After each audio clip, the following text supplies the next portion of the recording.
അപ്പോൾ ഈ വനിതാ ദിനത്തിലും നമ്മുടെ നാട്ടിലെ ഏറ്റവും അടിസ്ഥാന ആരോഗ്യ മേഖലയിൽ പ്രവർത്തിക്കുന്ന ആശാ വർക്കർമാർ സെക്രട്ടേറിയറ്റിന് മുമ്പിൽ സമരത്തിലാണ്.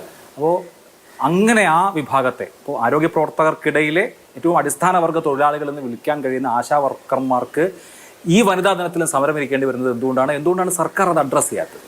നോക്കൂ, ആശാ പ്രവർത്തകരുടെ വിഷയത്തെ ഏറ്റവും അനുഭവപൂർവ്വം അഡ്രസ്സ് ചെയ്യുന്ന സർക്കാരാണ് ഇന്ത്യയിൽ, കേരളത്തിൽ ഇടതുപക്ഷ സർക്കാർ. ആശാ പ്രവർത്തകർ, ആശാ സ്കീം കേന്ദ്രം കൊണ്ടുവരുന്നത് 2006-ലാണ്.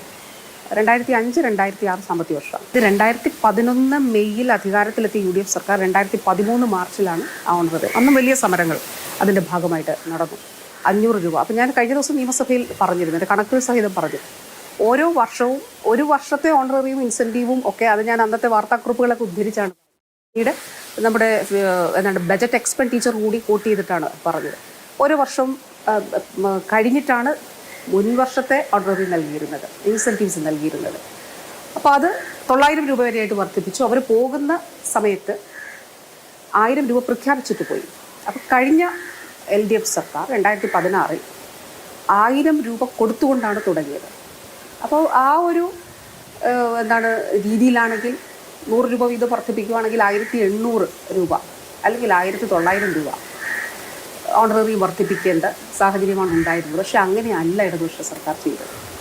അവിടെയാണ് കേരളത്തിലെ ഇടതുപക്ഷ സർക്കാർ വ്യത്യസ്തമാകുന്നത്. ആദ്യം ചോദിച്ച ചോദ്യത്തിന് മതിയോ എന്ന ചോദ്യം അവിടെ ഉണ്ട്.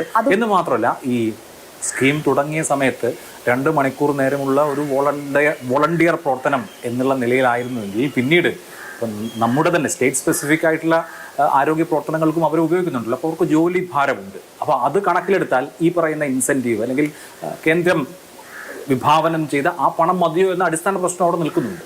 അല്ല, തീർച്ചയായിട്ടും അത് ആ ചോദ്യത്തെയാണല്ലോ നമ്മൾ അഡ്രസ്സ് ചെയ്തത്. അതായത് ഇപ്പോൾ ഈ അതിൽ തന്നെ ഓണററിയും 1000 രൂപയിൽ നിന്ന് 7000 രൂപയാക്കി ഈ കാലഘട്ടത്തിൽ സർക്കാർ ഉയർത്തി. ഇനി വളരെ പ്രധാനപ്പെട്ട ചോദ്യം, ഇനി ഉയർത്തണം എന്നാണ് സർക്കാരിൻ്റെ നിലപാട്. അതിൽ യാതൊരു തർക്കവുമില്ല. അപ്പോൾ ഈ ആശമാരെ സംബന്ധിച്ചിട്ടുള്ള കാര്യത്തിൽ ഇൻസെൻറ്റീവ് വർദ്ധിപ്പിക്കണം എന്നുള്ളത് സ്റ്റേറ്റിൻ്റെ ആവശ്യമാണ്. അപ്പോൾ കേന്ദ്ര സർക്കാരിനോട് അഭ്യർത്ഥിച്ചു. ഞാൻ ബഹുമാന്യനായിട്ടുള്ള കേന്ദ്ര ആരോഗ്യ മന്ത്രി, പുതിയ മന്ത്രി ചുമതലയേറ്റപ്പോൾ, കഴിഞ്ഞ ആരോഗ്യമന്ത്രിയോട് ഇക്കാര്യം അഭ്യർത്ഥിച്ചിരുന്നു. പുതിയ മന്ത്രി ചുമതലയേറ്റെടുത്തപ്പോൾ ഞാൻ ഡൽഹിയിൽ പോയി. ഞാൻ പറഞ്ഞ കാര്യങ്ങളിൽ ഒന്നാമത്തേത് ആശയുടെ വിഷയമായിരുന്നു. ഈ കാര്യം പറഞ്ഞപ്പോൾ അദ്ദേഹം വളരെ വളരെ വളരെ പോസിറ്റീവായിട്ടാണ് അദ്ദേഹം പ്രതികരിച്ചത്. അപ്പോൾ അദ്ദേഹം പറഞ്ഞു, ഓഫീസേഴ്സിനോട് ചോദിച്ചപ്പോൾ അവർ പറഞ്ഞു അത് മാറ്റിയിട്ട് ഉയർത്തിയിട്ടേ ഇല്ല എന്ന് പറഞ്ഞു.